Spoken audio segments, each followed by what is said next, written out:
มหานพดลสุวรรณเมธีท่านอาจารย์ติดภาระธุระทำงานสร้างงานยังบ่เสร็จเตื้อมีหน้าที่ต้องบริหารงานหลายด้านหลายอย่างศรัทธาวันใดที่ถ้าท่านอาจารย์เข้ารายการได้ก็ศรัทธาก็จะเป็นโชคดีของศรัทธาวันใดบ่ได้เข้ารายการก็เป็นโชคบ่ดีก็แล้วกันต้องปะกับอาตมา วันนี้ก็พบปะกันถือว่าเป็นเวลาเดิมที่เคยพบปะกันทุกวันทุกครั้งเนาะศรัทธาวันนี้เราพบปะกันวันที่13เดือนพฤศจิกายน2567ก็เป็นวันที่หลายๆวัดหลายๆว่าเพิ่นมีกฐินบ้านเฮาลำปางก็มีหลายวัดหลายว่าหนึ่งในนั้นก็สถาบันธรรมาภิวัตรเนาะพี่น้องลำปางก็ไปกันหลายท่านหลายคนอนุโมทนาบุญด้วยเนอะพบปะกันเมื่อค่ำยามแรงทุกครั้งอาตมาจะปาศรัทธาไหว้พระสวดมนต์ก่อนที่จะสนทนาธรรมเรื่องราวต่างๆวันนี้ปะกันแล้วก็บักแล้วที่จะสนทนาธรรมกับศรัทธาเนาะบักแล้วที่จะปาศรัทธาไหว้พระสวดมนต์เสียก่อนตั้งที่อื่นก็คงจะคุ้นเคยเพราะว่าเปิ่นก็เชื่อมสัญญาณไปตั้งเชียงใหม่แล้วก็ตั้งเชียงรายอยู่บ่อยในเวลานี้เนาะก็ไหว้พระพร้อมกันกราบพระก่อนเนอกราบหนึ่งพุทโธเมนาโถกราบสองธัมโมเมนาโถกราบสามสังโฆเมนาโถอิมินาสการะนะพุทธังอภิปูชยามิอิมินาสการะนะธัมมังอภิปูชยามิอิมินาสการะนะสังฆังอภิปูชยามิอะระหังสัมมาสัมพุทโธภะคะวาพุทธังภะคะวันตังอภิวาเทมิกราสวากขาโตภะคะวะตาธัมโมธัมมังนะมัสสามิกราสุปฏิปันโนภะคะวะโตสาวกสังโฆสังฆังนะมามิกรานะโมตัสสะภะคะวะโตอะระหะโตสัมมาสัมพุทธัสสะนะโมตัสสะภะคะวะโตอะระหะโตสัมมาสัมพุทธัสสะนะโมตัสสะภะคะวะโตอะระหะโตสัมมาสัมพุทธัสสะพุทธังสารนังกัจฉามิ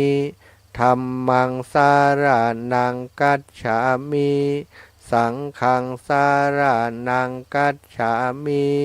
ตุติยัมปิพุทธังสารนังกัจฉามิตุติยัมปิธัมมังสารนังกัจฉามิตุติยัมปิสังฆังสารนังกัจฉามิ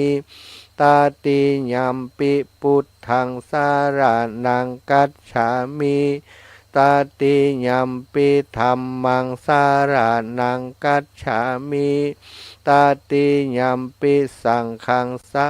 รนังกัจฉามิ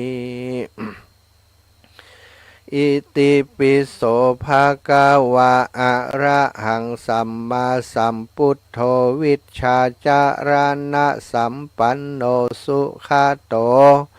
โลกวิทูอนุตตโรปุริสธรรมสารทิสัทธาเทวะ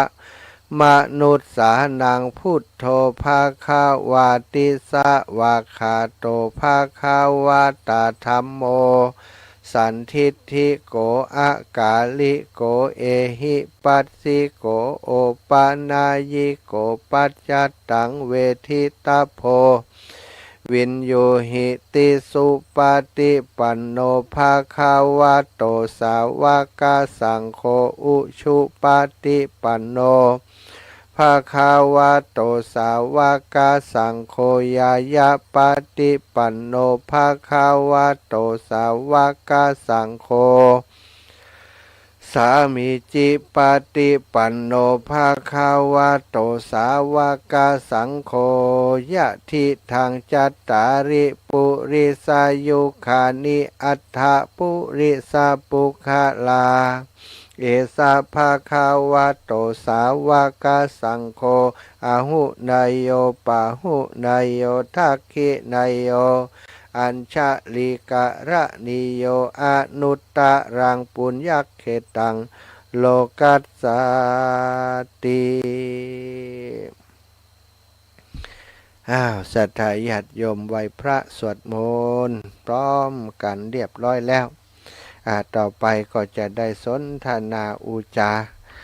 สารธรรมสิ่งละอันพันละน้อยมาแบ่งมาปันให้กับศรัทธาสาธุชนคนดีทั้งหลายศรัทธาอีป่อยอีแม่ทั้งหลายคนเฮาเกิดมาบนโลกใบนี้เฮาอาจจะเกิดมาแตกต่างชั้นวรรณะ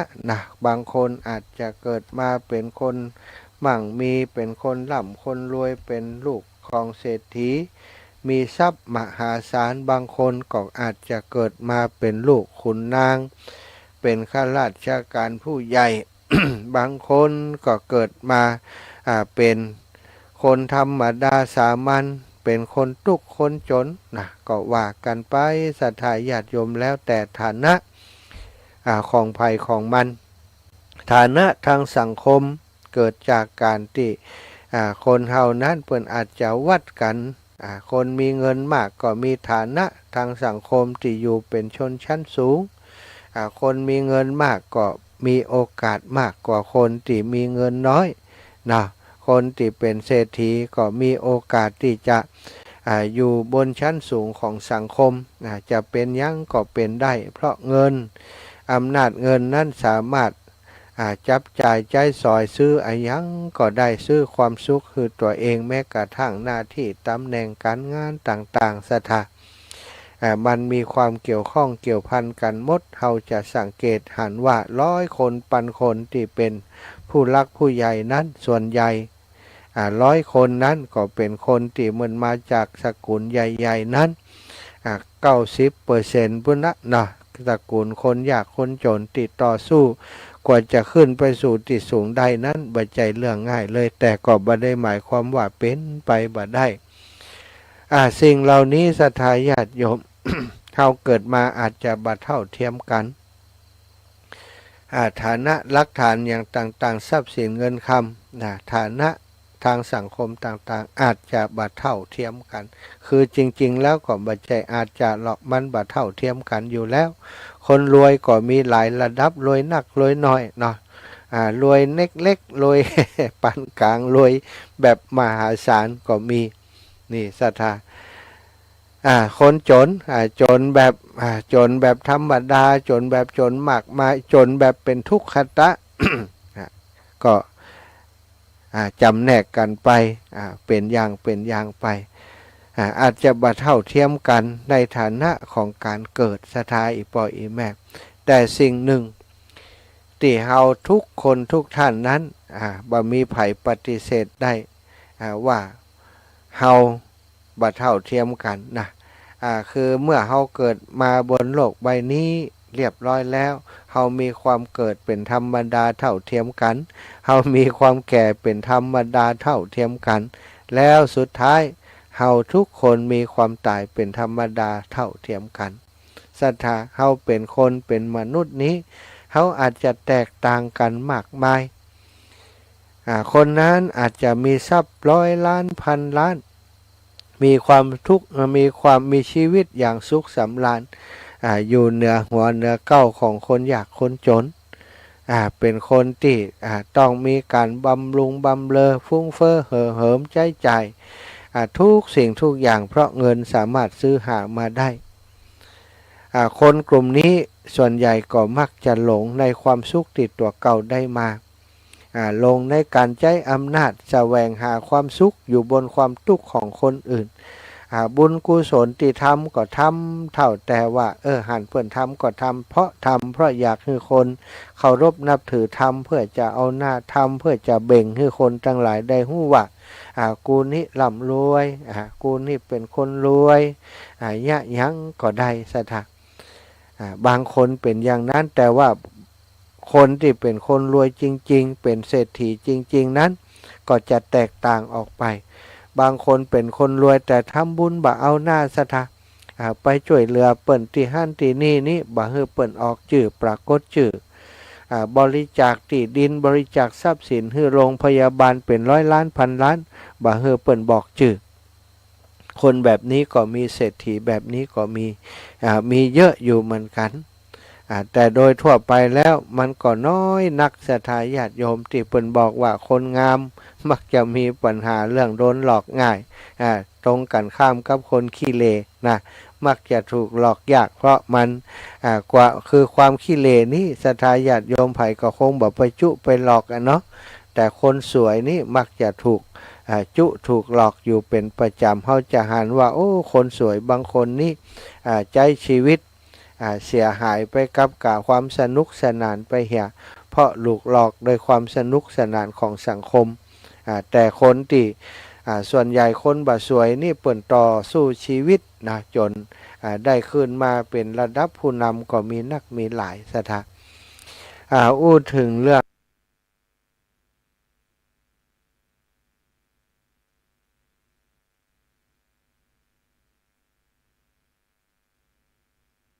ว่าความแตกต่างของคนเฮานั้นอาจจะแตกต่างกันหลายอย่างแต่ความเจ็บความบ่ได้สำคัญไปกว่ากันใครจะวิเศษวิโสอย่างใดก็ต้องไปอย่างใดสำคัญอย่างไรสุดท้ายก็หนีความตายไปประปดแต่สิ่งที่จะทำให้เฮาสบายในได้สบายใจได้นั้นคืออย่างสถาก็คือบุญคือกุศลที่เฮาสร้างสมไว้ก่อน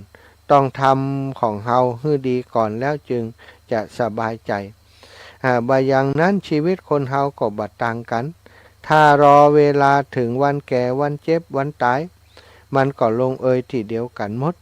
มาทางเดียวกันเวลาไปก็ไปทางเดียวกันเกิดก็เหมือนเขาตายก็เหมือนเขาบ่หันต่างอย่างกันเวลาตอนเป็นเท่านั้นแหละที่เฮาคิดและกระทำแตกต่างกันได้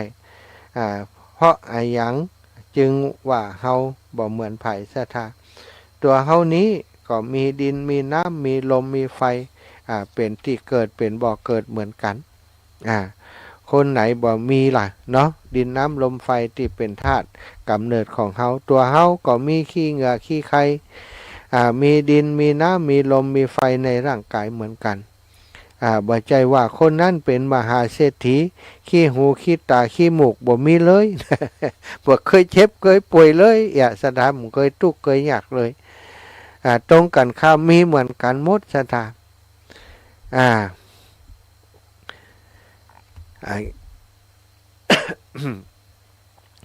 มันมีเหมือนกันเนาะ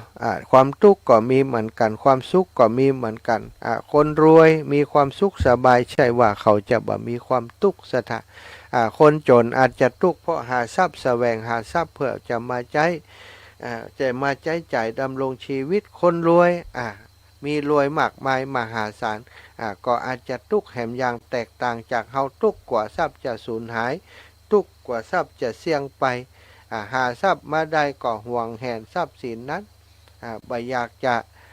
มอบให้ไผกว่าบ่ไว้ใจว่ากว่าเขาจะปกครองทรัพย์ปกป้องทรัพย์ของตัวเองบ่ได้บางคนกว่าทรัพย์จะสูญสหายจะกินจะใช้จะจ่ายจะเตจะตานก็ยังบ่กล้าใช้โดยซ้ำไปจากแสนล้านนะกว่ามันจะเหลือร้อยล้านพันล้านนะเลยบ่กล้าใช้แต่ว่าคนรวยนั้นศรัทธาญาติโยมถึงอย่างใดเขาก็มีความสุขสบายกว่าเฮาแต่ความสุขสบายทางโลกนั้นเปิ้นบอกว่าเป็นความสุขสบายภายนอกคนรวยมีความสุขสบายภายนอกแต่คนทุกข์ คนอยากนั้นความทุกข์อยากภายนอกนั้นอาจจะทำให้เขานั้นตระหนักดีถึงชะตาชีวิตที่เกิดมาได้เจอความทุกข์บ่อยๆได้เจอความทุกข์บ่อยๆก็ได้หาทางที่มีโอกาสที่จะหาทางออกจากความทุกข์ได้นักกว่าคนรวย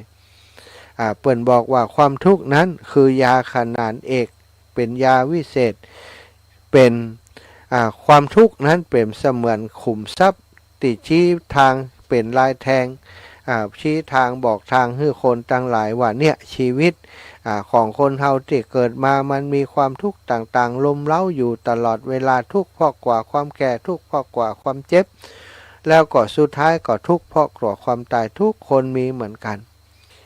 เมื่อเฮากว่าความแก่ความเจ็บความตายเฮาจะฮือพ้นเรื่องมูนี้ใดอย่างใดเฮาก็ต้องพิจารณาไปถึงสิ่งที่พระพุทธเจ้าพระองค์ได้ทรงกระทำและสั่งสอนสาวกทั้งหลายให้กระทำศรัทธาในอดีตการคนทุกข์ก็ทุกข์เหมือนกันเวลา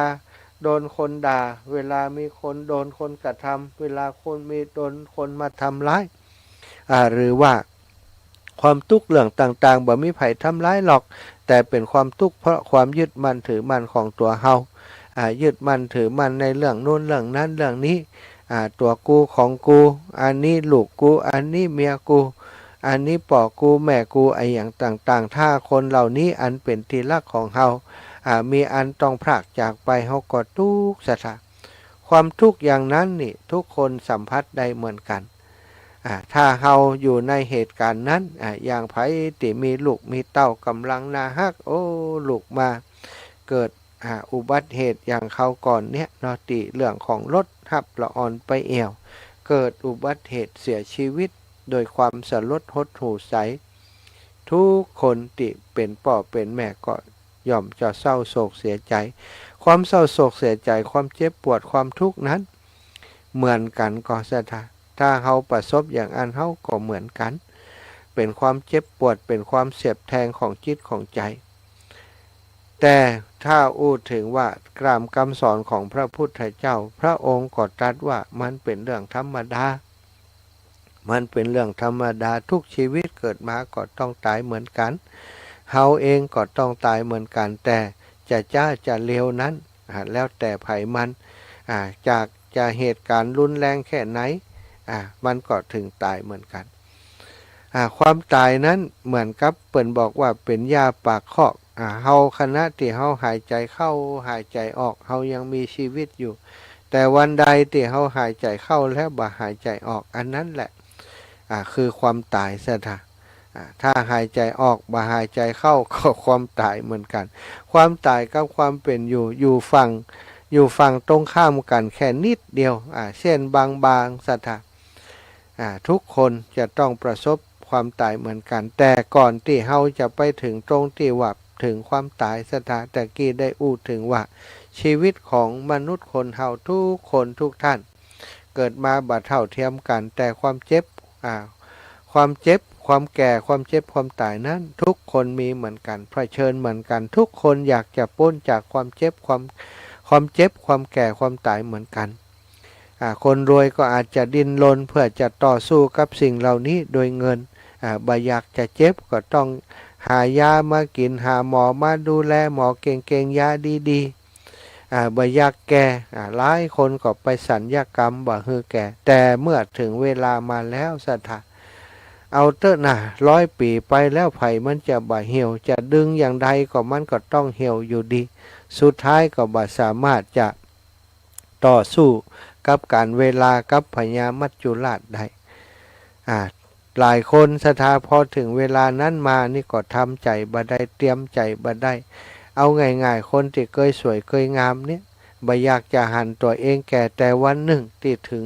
ถึงจุดอิ่มตัวที่บ่สามารถจะดึงจะหยังได้แล้วบ่สามารถจะสัญญกรรมได้แล้วมันแก่เมื่อความแก่มาถึงอย่างนั้นก็ทุกข์ใจบ่อยากหันตัวเองแก่ก็ทุกข์ใจยิ่งมาเจอตัวเองเจ็บเนาะ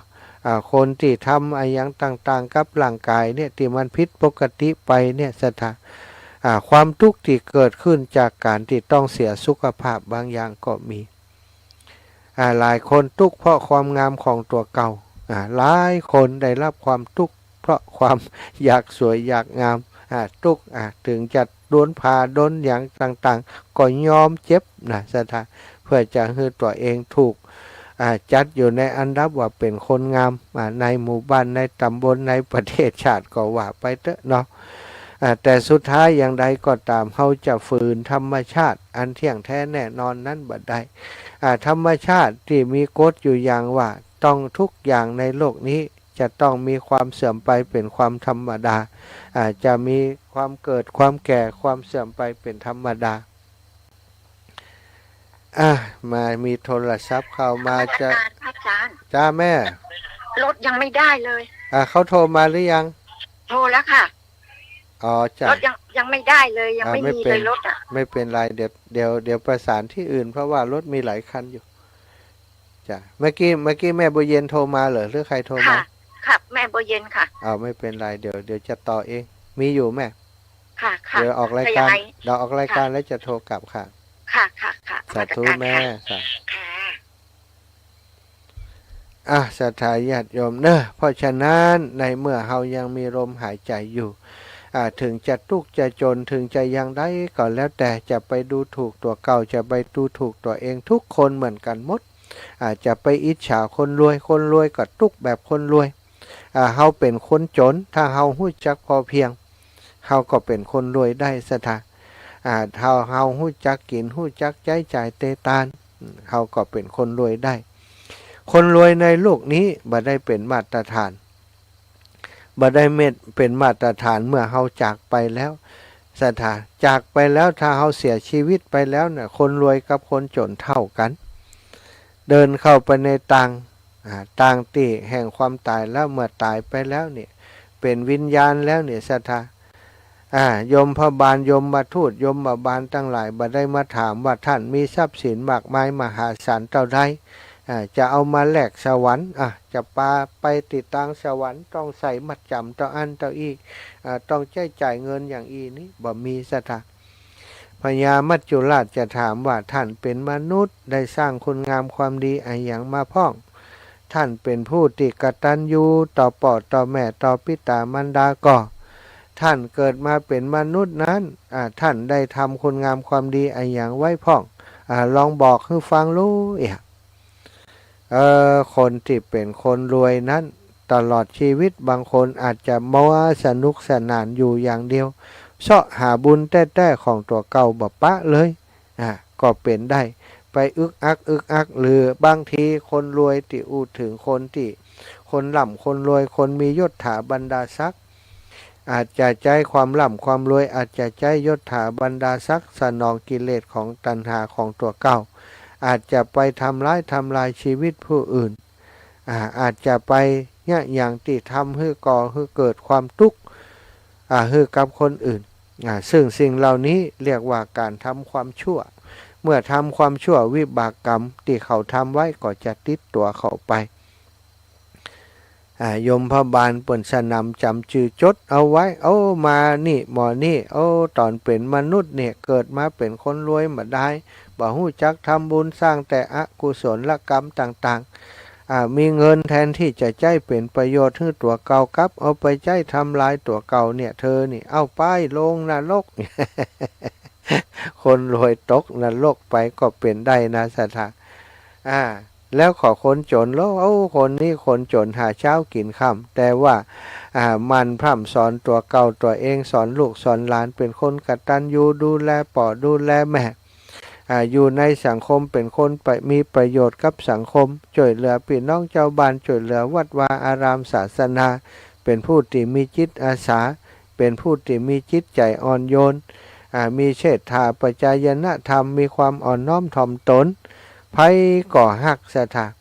สร้างแต่บุญแต่กุศลเป็นคนจนแต่ว่าทำบุญทำกุศลได้เลี้ยวโดยแรงโดยน้ำใจติดีงามเป็นผู้ที่รักษาศีลมีศีลอยู่ในตัวมีรักษาศีลเป็นคนที่เข้าใจชีวิตเป็นคนที่ปฏิบัติธรรมตามโอกาสที่มีทำงานสุจริตบ่เบียดเบียนไผ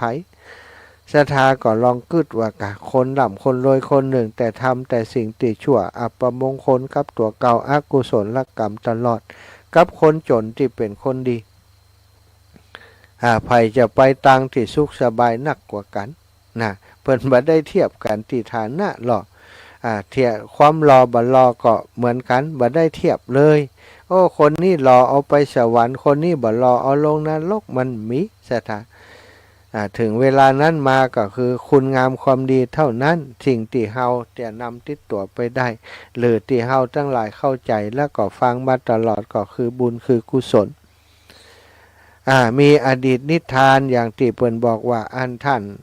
ธรรมิกะอุบาสกศรัทธาตอนเป็นอุบาสกนั้นอันนี้ก็ถือว่าเป็นคนมีฐานะปานกลางนะ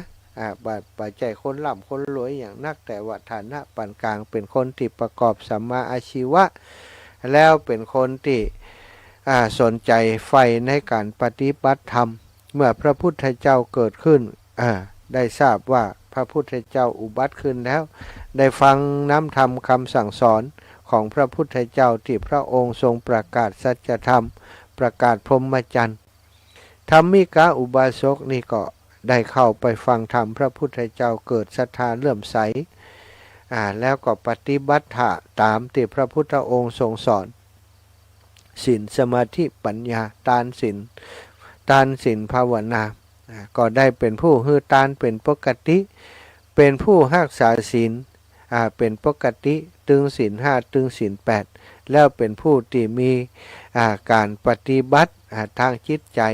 สมถะวิปัสสนาเป็นปกติ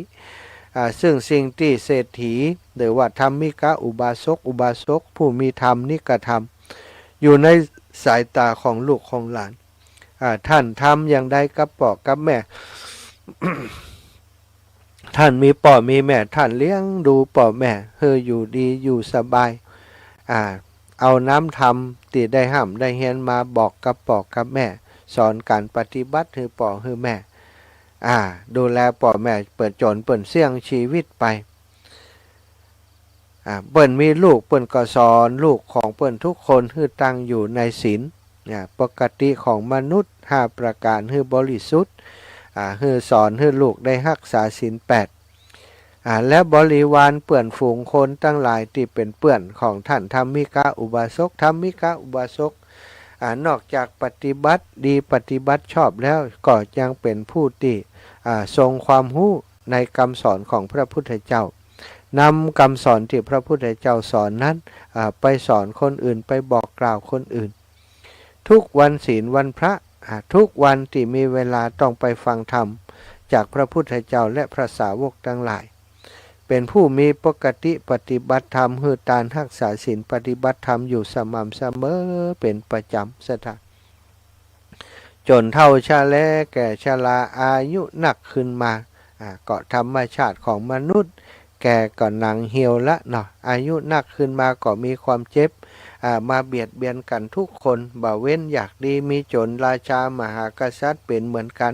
แม้แต่องค์พระสัมมาสัมพุทธเจ้าพระองค์ก็ยังถึงซึ่งความชราเป็นธรรมดา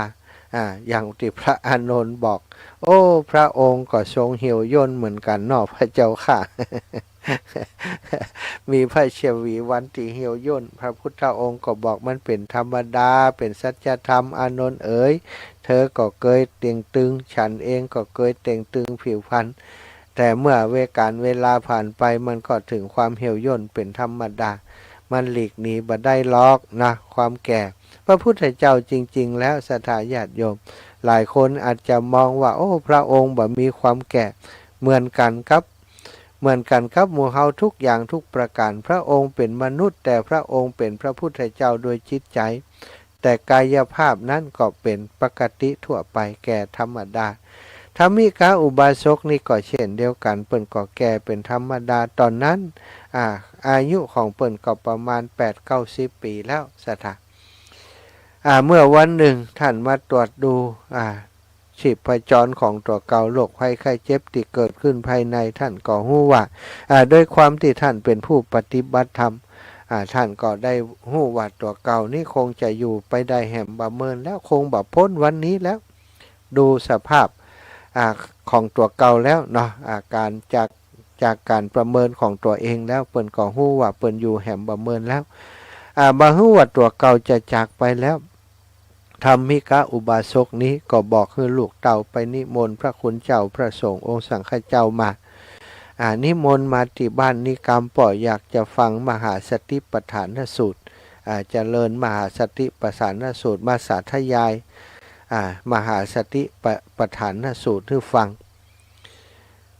ลูกก็ได้ไปนิมนต์พระสงฆ์จากวิหารเชตวันพระพุทธเจ้าก็มอบหมายให้พระภิกษุสงฆ์ทั้งหลายได้ไปสาธยายธรรมเรียกว่ามหาสติปัฏฐานสูตรกายเวทนาจิตธรรมเนี่ยสถากายคตาสติเนาะได้ไปสัทยายพระสงฆ์ทั้งหลายก็ไปสัทยายธรรมที่บ้านของธรรมิกะอุบาสกขณะที่พระสงฆ์กำลังสัทยายธรรมอยู่นั้นก็ปรากฏว่าเทวดาลงมาว่าสถานันกันอยู่บนอากาศจะมาฮับเอาดวงวิญญาณอันบริสุทธิ์ของธรรมิกะอุบาสกขึ้นไปอยู่สวรรค์ของตัวเก่านั่นกันเถียงกันทะเลาะกัน เทวดาทะเลาะกันคงบ่ทะเลาะหรอกแต่ว่ามาอยู่ทางบนแต่ว่าเสียงของเทวดานั้นที่สนทนากันอู้กันอยู่นั้นได้ยินไปถึงหูธรรมิกะอุบาสกซึ่งกำลังตั้งใจฟังพระคุณเจ้าสาธยายธรรมอยู่ธรรมิกะอุบาสกพอได้ยินเสียงเทวดาอดเอาก็บอกว่าหยุดก่อนท่านหยุดก่อนโอ้พระคุณเจ้าได้ยินธรรมิกะอุบาสกบอกว่าหยุดก่อ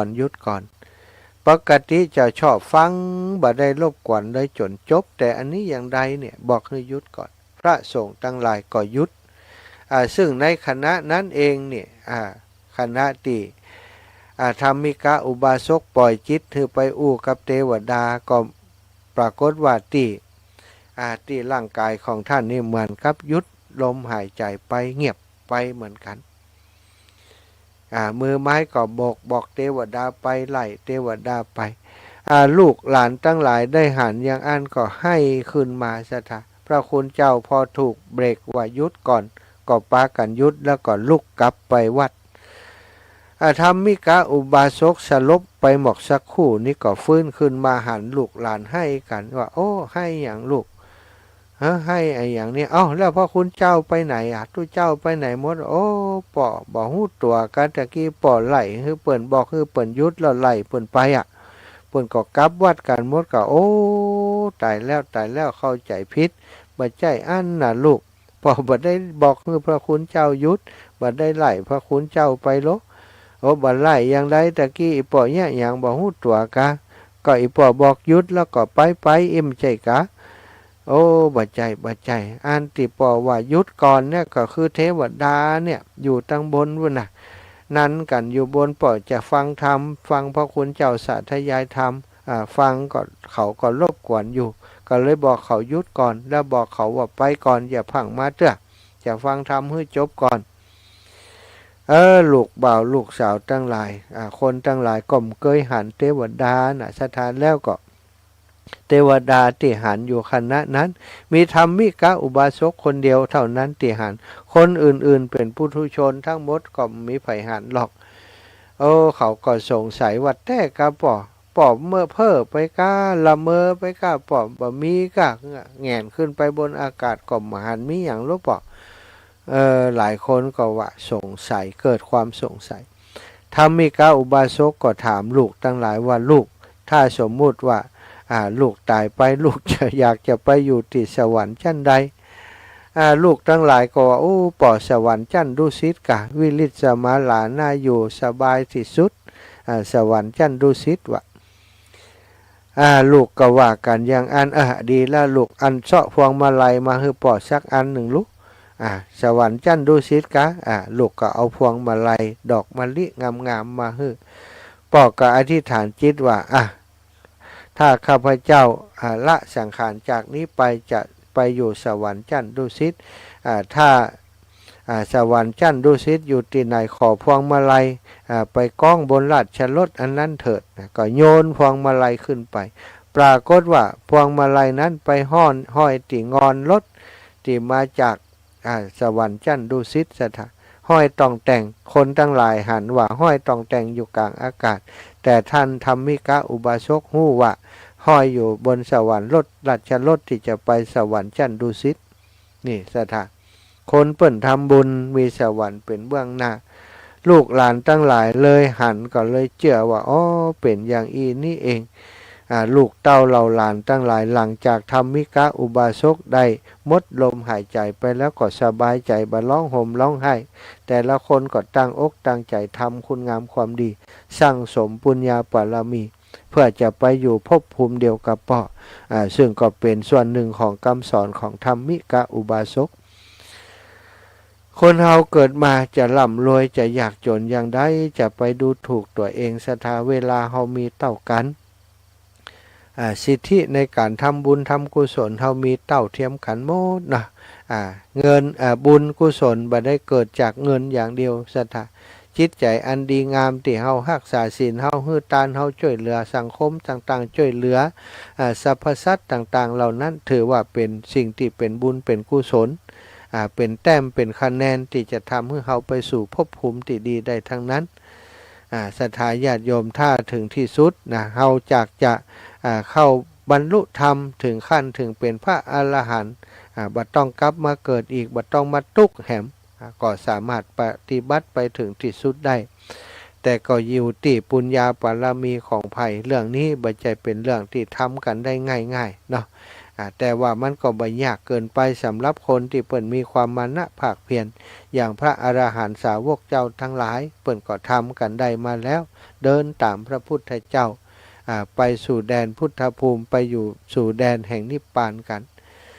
ศรัทธาญาติโยมนิพพานเป็นแดนที่บ่มีการเกิดการแก่การเจ็บการตายอีกแล้วนะทุกคนถ้าไปถึงภาวะนั้นก็บ่ต้องกลับมาเกิดใหม่แต่หมู่เฮาตั้งหลายโดยกรรมโดยวิบากต่างๆที่เฮาสร้างสมอบรมไว้ถ้าเฮายังไปถึงฝั่งนั้นเตื้อนะถึงฝั่งนิพพานเตื้อเฮาก็ต้องกลับมาเวียนว่ายตายเกิดถ้าคนที่เป็นพระโสดาบันแล้วก็กลับมาเกิดเป็นมนุษย์แล้วก็สูงขึ้นไปเป็นพระโสดาบันบ่มีโอกาสที่จะตกไปสู่กระแสแห่งความชั่วแห่งแล้วแต่คนเฮาตั้งหลายถ้ายังบ่ถึงที่นั่นเตื้อถ้ายังสร้างสมบุญญาบารมีบ่เพียงพอเตื้อมันก็ยังมีโอกาสที่จะกลับมาสู่การในกำเนิดติดต่ำกว่าความเป็นมนุษย์หรือว่าอาจจะไปสู่ภพภูมิที่บ่ค่อยดีถ้าเฮาทำกรรมอกุศลกรรมในภพชาติที่เฮาเกิดมาสถานะวันนี้ก็เป็นสารธรรมนำมาฝากมาแบ่งปันศรัทธาพี่น้องชั่วโมงแรกได้อุจากันไปถึงงานบุญงานกุศลที่อาตมาได้ทำในช่วงนี้เอาบุญมาฝากศรัทธาช่วงที่สองนี้ได้นำสารธรรมมาแบ่งมาปันคนเฮาเกิดมาบัดเที่ยวเทียมกันแต่สิ่งที่เท่าเทียมกันก็คือความแก่ความเจ็บความตายแล้วก็ควรที่เฮาจะสั่งสมเอาบุญเอากุศลเกิดมาเป็นคนแล้วเกิดมาเป็นมนุษย์แล้วเป็นอัตภาพที่ดีที่สุดที่จะสร้างสมปุญญาบารมีให้ตัวเก่าก็สร้างสมอบรมเก็บคะแนนกันไว้นักๆเนาะศรัทธาญาติโยมเก็บอริยทรัพย์ไว้หลายๆเป็นทรัพย์ที่ไผมาป่นจากเฮาไปก็บ่ได้วันนี้ก็จะแบ่งปันเวลาให้ศรัทธาได้โทรเข้ามาจากนี้ไป 19.46 นาฬิกา0808844173พี่น้องทางเวียงปะเป้าฟังอยู่ก็จ้าจังหวัดเชียงรายพี่น้องจากที่ต่างๆตั้งเชียงใหม่นะตั้งห้วยตองสักแน่พี่น้องตั้งลำปูนบ้านโฮ่งฟังอยู่ก็จ้าเนาะฟังอยู่ก็โทรมามาจากกันได้เนอะ0808844173 0808844173เนอะโทรมากันได้เลยแม่สมบูรณ์บ้านไร่ศิลาทองฟังอยู่ไว้สานะลูกเจ้าแม่แม่วนไปเนี่ย4 โมงเลยนะอ๋อเจ้าแม่แม่วนไปแล้วจะบอก เจ้าสัตตุวันนี้มาเมืองปาน โอ้หนาวเข้ามา อากาศก็บาดต่อได้ไหมหนาวต่อได้เหมือนกับอยู่อันพุทธสีคีรีหนาวเจ้าสัตตุนะแม่เนอ ลูกหายเร็วๆนะ จ้าแม่เจริญพรแม่บัวเย็นบ่เรียบร้อยล่ะบ่มีรถล่ะ แม่หารถที่รอยังมีแม่เมาพุทธเจ้าแม่สาลีพูดว่าฉันไม่นั่งฉัน เจ้า ไม่เอาไม่มีรถตู้ฉันก็ไม่ไปเอาวันที่แรกแต่รถตู้บดเจ้าบอกว่าการ เป็นอย่างเจ้าเป็นอย่างเดี๋ยวหาให้เปิ้นแม่เป็นอย่างเจ้าขอบคุณเจ้า เจ้า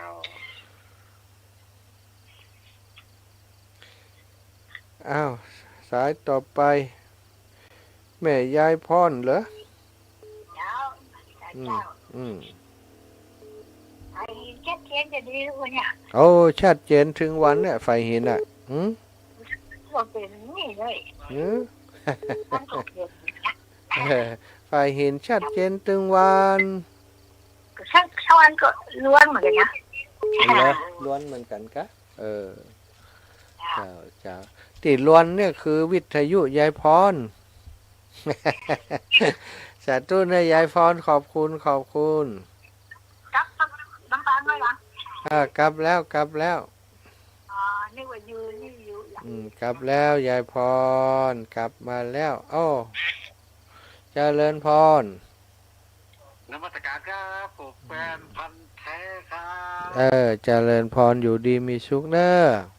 โอ้เกียบนะครับน้ามีงานอย่างสักอย่างนะครับน้า โอ้มีกะเปิ่นมีแหม2-3 งานก็ร้อยกระทงแล้ว สักวันเลยครับน้า อืม ผ่อนเลยครับบัดนั้นนี่ครับน้า พัก แต่ เอ้ย สุขภาพเลยนะครับ สาธุ ครับต่อไม้กลางไก่นะครับ คนสุดารัตน์ชูโฉมมาแล้ว ชัดเจนค่ะหลวงพ่อ ชัดเจนดีเนาะ จ้ะ อยู่สันกำแพงเนาะใช่ไหม อยู่สารพีค่ะ สารพีแถวที่โอทีไหม อะไรนะคะ อยู่แถวที่โอทีสารพีไหมแถวบ้านทิไปทางบ้านทิไหม ไม่ใช่อยู่ ข้างใน อยู่ นะ บ้านอะไรอ่ะ จ้ะ ท่าข้ามอะไรเนี่ยค่ะ อย่างหนึ่งสารพีท่าข้ามท่าข้ามนึกออกจ้ะ ตอนที่หลวงพ่อสวดอ่ะ จบไม่ได้กราบพระครั้งสุดท้าย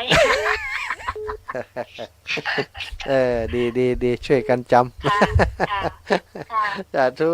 ค่ะ สาธุ ขอบคุณ สมองคิดอะไรอยู่ก็ไม่รู้เนาะ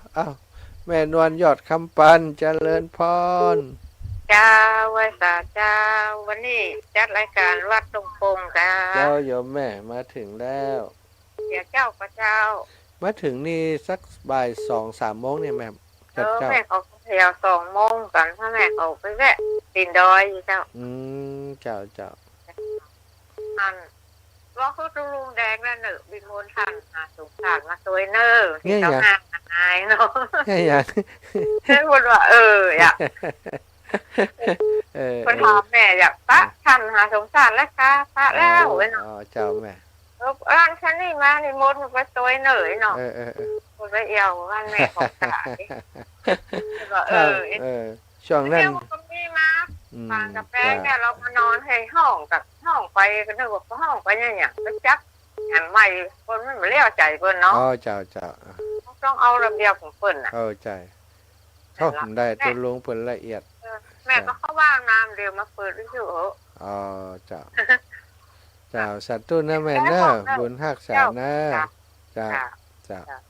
เอาของฝากยาแล้วแม่นวลยอดคำปันฝากของมาให้แม่อยากคำโตยฝากให้เรียบร้อยแล้วเนอะสาธุตังเวียงป่าเป่าวันนี้ถ้าจะรายการอื่นจ้ะเวียงป่าเป่าครับวังเหนือนี่ดับปิ้งเฮาเฮ้ยพายุตังปุ้นถ้าได้ยินเสียง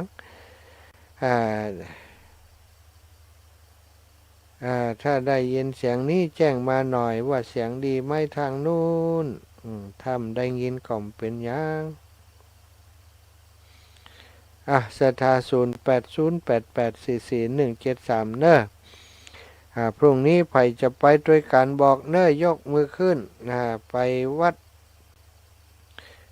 ไปวัดบ้านทุ่งตำบลแจ้ซ้อนเจริญพรแม่สีทอน เจ้าลูกอยู่ใดเดี๋ยวดิ อยู่วัดทุ่งโป่งโดยแม่ย่าคำบ้านแม่ย่าคอ๋อบ้านเกิดเมืองนอนเนาะ ำด้านนอนเมืองเกิด ดีละแม่ได้ยินเสียงแก้วแม่ก็ดีใจแม่มองลูกขนาดอ่ะฟังตังใดว่าเดี๋ยวนี้ฟังตังโทรศัพท์กะฟังโทรศัพท์อีน้องเปิดฮื้อเนาะฟังวิทยุไปดังเลยมาถึงนี่อีน้องเปิดฮื้อเนาะน้องเปิดฮื้อแล้วก็ไปทำมาทำสาธุนะแม่นะขอบคุณเนอะเจ้าแม่ห่วงลูกเนอะหายได้ยังแขนอ่ะก็ยังดีขึ้นแล้วนะแม่รักษาเนี่ยรักษาตัวพ่อเนอะเจ้าสาธุเจ้าดีแม่สีทอนเจริญปอนแม่ลุนแม่ลุนเตยาบรรหัดปูได้เราไม่ได้โทรหาครับเสียหายนั่นกะนอนฟังกะสบายเนาะนอนฟังเนาะถึงว่าหน้าหอยคนที่คนไปหันนี่โดยว่าอาจารย์เจ้าอีแม่เนาะอยู่ไกลกันได้ไปหากันว่าพุทธานี่คำทีนี้คำถึงมีสักคำกันบอกลูนี่หมดเดี๋ยวนี้เป็นกระทาเก่าก็สามัคคีวันสุดท้ายกันได้หรอ15เนี่ยบอกท่านผู้ใหญ่กะชวนกันทำกะมาอย่างกับห้องไปแล้ว30-50อย่างกะเจ้าได้ไปทันได้เป็นเสียได้ไปผมก็อาจารย์หน้าหอยขอบคุณแม่เนอแม่ลุนอนุโมทนาบุญขอบคุณหลายๆเจริญพรแม่วันดีครับผมครับจะไปร้องตามนะครับเด้อว่าฮัลโหลลูกว่ายังได้แม่จะไปตัววัดบรรทุงนะวัดบรรทุงนี่อันมันแบบเดียวนี่ยังได้รถตำเดียวนี่แม่ถ้าได้รถบอกให้แม่กำเนิดแม่จะปัจจุบันนี่แม่มานั่นน่ะแม่ปัจจุบันแม่ที่บ้านบ้านโพดอะลูกใครก็แม่สลีที่บ้านบ้านโพดที่แม่ไปบ้านโพดพ่อนได้กันเนี่ย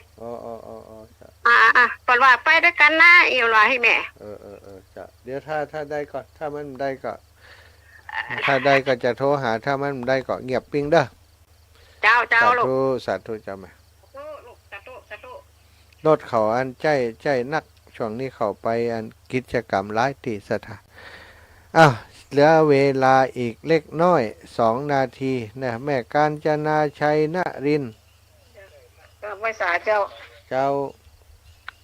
แม่โอนไปแต่เจ้าแล้วเนอะเจ้า50 บาทบรรทุงเจ้ากับผาแมวเจ้าแมวก็บรรทุงเจ้าขอบคุณอนุโมทนาบุญมีอายุมั่นขวัญยืนขอให้หลังซื่อๆเดินสะดวกเนอะลำบากให้เนี่ยสะดุ้งตื่นมาเจ้าปุ๊บหลังซื่อแซดเดินเลี้ยวเลยเป็นหลังเป็นยาหลังคมไม่เห็นแล้วเนี่ยเนี่ยกะวันผูกเจ้าไหนละตื่นมาเรากันใหญ่ยืนโลเนี่ยทั้งวันเนี่ยสาธุโลกไปบ่ได้ทำไมเจ้าขอบคุณนี่แม่ฟ้อนแม่แล้วเนี่ยแล้วโลก็บอกให้หลังซื่อๆกี่โลโอ้สะอาดแน่นหอย